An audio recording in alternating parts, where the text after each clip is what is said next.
Saludos muchachos, ¿cómo están? Espero que estos videos que les he publicado les hayan servido para entender un poco mejor los temas que estamos trabajando. En este video les voy a explicar un poco sobre el recíproco del teorema de Pitágoras. Ya en la ficha que les publiqué al inicio del tema hablamos sobre el teorema de Pitágoras y también en la ficha se incluye un poco la explicación del recíproco. Sin embargo, creo que es mejor explicarlo de esta forma. ¿Ok? Primero que nada, vamos a ver qué es lo que dice el teorema o el recíproco del teorema de Pitágoras. Recuerden que el teorema de Pitágoras como tal nos decía que en todo triángulo rectángulo siempre el cuadrado de la hipotenusa era igual a la suma de los cuadrados de los catetos. ¿Ok? Entonces el recíproco debería decirnos lo contrario. Vean lo que dice el teorema. Si en un triángulo el cuadrado de la longitud del lado más grande equivale a la suma de los cuadrados de las longitudes de los lados más pequeños, entonces el triángulo es rectángulo. Vean que está invertido, ¿verdad? Antes era el triángulo rectángulo implica la igualdad, ahora es si tenemos la igualdad, eso implica que el triángulo sea rectángulo. Tal vez de una forma un poco más simbólica, podríamos escribir que si las medidas de los lados de un triángulo son A, B y C, vean que aquí no decimos qué tipo de triángulo es, simplemente un triángulo, serían las medidas A, B y C. Sí, es importante tener claro, definimos C como el lado mayor para fines prácticos, ¿ok? A, B, C, donde C sea el lado mayor. Entonces, si C al cuadrado es igual a al cuadrado más b al cuadrado, esto, recuerden que es más o menos como la fórmula que hemos establecido para el teorema de Pitágoras. Entonces, con a, b y c, lados de un triángulo, si se cumple esa igualdad, entonces el triángulo es rectángulo. Básicamente, en esas dos líneas se dice lo mismo que en las primeras dos, nada más que de una forma un poco más simbólica. Este sería entonces el recíproco del teorema de Pitágoras. ¿Ok? Si un lado al cuadrado es igual a la suma de los otros dos lados al cuadrado, entonces el triángulo es rectángulo. Siempre tomando este lado, el número C, como el lado más grande del triángulo.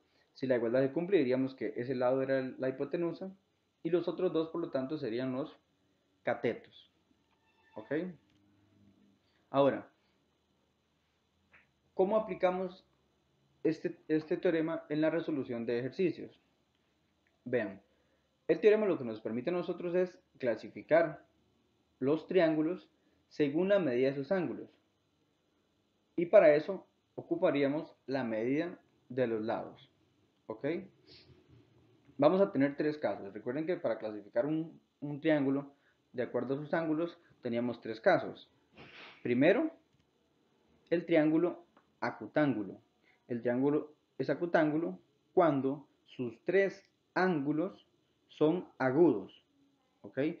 Y recordemos que triángulos, los ángulos son agudos cuando miden más de 0 y menos de 90 grados. ¿Ok? Debe ser menor que 90 grados. El otro tipo de triángulo sería el triángulo rectángulo. Este es aquel que tiene un ángulo recto, es decir, un ángulo de 90 grados. Y por último, el triángulo es obtusángulo cuando tiene un ángulo obtuso. Y el ángulo era obtuso cuando su medida es mayor que 90, pero menor que 180. Entonces, como tengo tres tipos de triángulos, según la clasificación de ángulos, debería tener tres condiciones para tomar la decisión. La primera pasaría cuando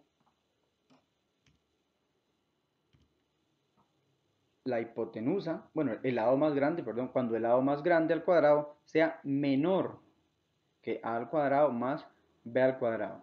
¿Ok? Si tomamos el lado más grande y lo elevamos al cuadrado y al otro lado hacemos la suma y esto es menor que esto, decimos que el triángulo es acutángulo. Ahora, vean que en el caso del triángulo rectángulo sería como pensar en el teorema de Pitágoras, ¿verdad? El triángulo rectángulo, ¿sí? C al cuadrado es igual a al cuadrado más b al cuadrado. Entonces, rectángulo termina siendo igual, acutángulo es menor, por lo tanto, el obtusángulo sería cuando es mayor. Si pensamos en el caso del teorema de Pitágoras, que es como la línea del centro, y el ángulo que se forma frente a la hipotenusa, que sería un ángulo recto, vean que acutángulos son menores que 90. Entonces aquí sería la que tenga el menor. Y el obtusángulo sería mayor a 90. Aquí sería la que tiene mayor. Algo importante es que siempre vamos a iniciar la comparación utilizando C. C siempre va a ser el lado de mayor medida. ¿Ok? Vean que al igual que cuando planteamos el teorema de Pitágoras, la igualdad empezaba en C, ¿verdad? Como esta línea del medio. Entonces, para ese tema también vamos a iniciar las comparaciones utilizando C. Y con respecto a estas comparaciones, tomaremos la decisión si es menor, acutángulo, si es igual, rectángulo, y si es mayor, obtusángulo. ¿Ok? Vamos a hacer unos ejemplos para ver la aplicación del teorema. Dice, dadas las siguientes tripletas, las cuales corresponden a las medidas de triángulos, determine si los triángulos son acutángulos, rectángulos u obtusángulos. En las medidas de los lados del triángulo no incluye unidades de medida, vamos a asumir que son unidades cualesquiera, pueden ser centímetros, metros, lo que sea. Me interesa más que todo la aplicación del teorema como tal. El primer ejemplo tenemos 2 raíz de 3, 2 y 3.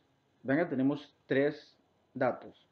Cada uno representaría un lado del triángulo. No sabemos de momento qué tipo de triángulo es. ¿Ok? Primero que nada tenemos que saber cuál de los tres datos es el mayor. Aquí tenemos 2, 3 y 2 raíz de 3 es un número que es un poco más grande que 3. ¿Ok? Solo podemos meter en la calculadora raíz de 3 y luego lo multiplican por 2 y ahí obtenemos el valor. Como este es el lado más grande, ¿verdad? Note que el lado más grande es 2 raíz de 3.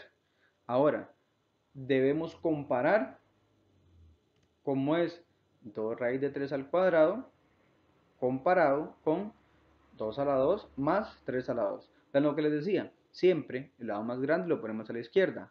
Todos tienen que ir al cuadrado. ¿Ok? Es muy similar al teorema como tal de Pitágoras.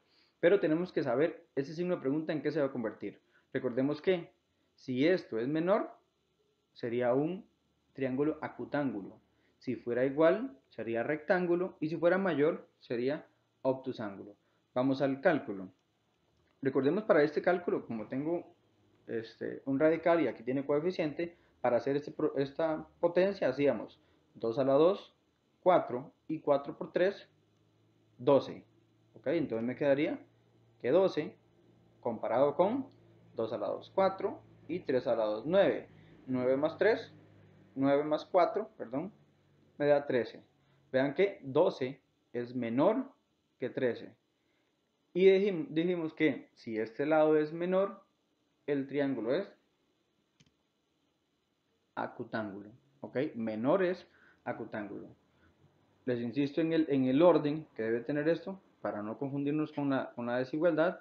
Siempre iniciamos con el lado mayor. ¿Ok? Vamos con otro ejemplo. Por acá tenemos 3, 4 y 5. Ya por ahí lo establecí en un ejemplo en la ficha, pero vamos a verlo aplicado en este caso. Aquí es evidente que el lado más grande es 5, entonces escribiríamos 5 al cuadrado comparado con 3 al cuadrado y 4 al cuadrado. Resolvemos cada potencia y obtenemos 25, 9 y 16. 25, 9 y 16. Cuando hacemos la suma, 9 más 16, obtenemos 25. Y nos quedó una igualdad. ¿Ok? La teoría decía que si eran iguales, entonces el triángulo era rectángulo. ¿Ok? Entonces, cuando es menor es acutángulo, cuando es igual es rectángulo. Por acá tenemos otros dos ejemplos. Este de aquí, raíz de 2, 7 y 8. Esos números a veces vienen ordenados, no siempre vienen ordenados, entonces siempre es importante revisar. En este caso, recuerden que raíz de 2 es como 1.41. 1.41 obviamente es más pequeño que 7 y 7 es más pequeño que 8. Entonces, en este ejercicio, el lado más grande sería 8. Empezaríamos a plantear la comparación a partir del 8. Entonces tendríamos 8 al cuadrado comparado con 7 al cuadrado más raíz de 2 al cuadrado. Ok, hacemos las potencias, en este caso son un poco más simples. 8 por 8 es 64, 7 por 7 49 y raíz de 2 al cuadrado me da 2. Hacemos la suma, 49 más 2 igual a 51. Vean que en este caso, este lado de acá es mayor que 51. Y si era mayor, el triángulo se clasifica como obtusángulo. Entonces ya tenemos tres ejemplos. Uno nos dio acutángulo, uno nos dio rectángulo y el otro nos dio obtusángulo. Ahora, vamos con uno más. En este caso vean que incluí fracciones. El método tiene que ser el mismo. Quizás aquí el asunto es la comparación, a ver cuál es el mayor. Tenemos 2 tercios, 3 quintos y 1. Recuerden que en una fracción, si el numerador es más pequeño que el denominador, que pasa en ambos casos, las fracciones son menores que la unidad. Como son menores que la unidad, el mayor sería 1. Entonces iniciamos diciendo que el lado más grande es 1. Ahora sí, vamos con el cálculo. Establecemos 1 al cuadrado comparado con 2 tercios al cuadrado más 3 quintos al cuadrado. Tenemos que resolver las potencias. Recuerden que en el caso de la potencia de una fracción, se eleva cada término al exponente. 2 a la 2, 4, 3 a la 2, 9. De igual forma, esta otra. Por lo tanto, obtendríamos 1 al cuadrado, 1. Aquí sería 2 por 2, 4, 3 por 3, 9, 3 por 3, 9 y 5 por 5, 25. Luego hacemos la suma. Ya el método que ustedes elijan para sumar es independiente. Pueden hacer carita feliz, yo creo que no hay ningún problema. 4 por 25 más 9 por 9 sobre 9 por 25. Y obtenemos esta cantidad por acá. Vean esa fracción para compararla también. El numerador es menor que el denominador. Por lo tanto, esta fracción sería menor que 1. Ahora sí, como esto nos dio mayor que esto, el triángulo sería obtusángulo. ¿Ok? Espero les haya quedado claro.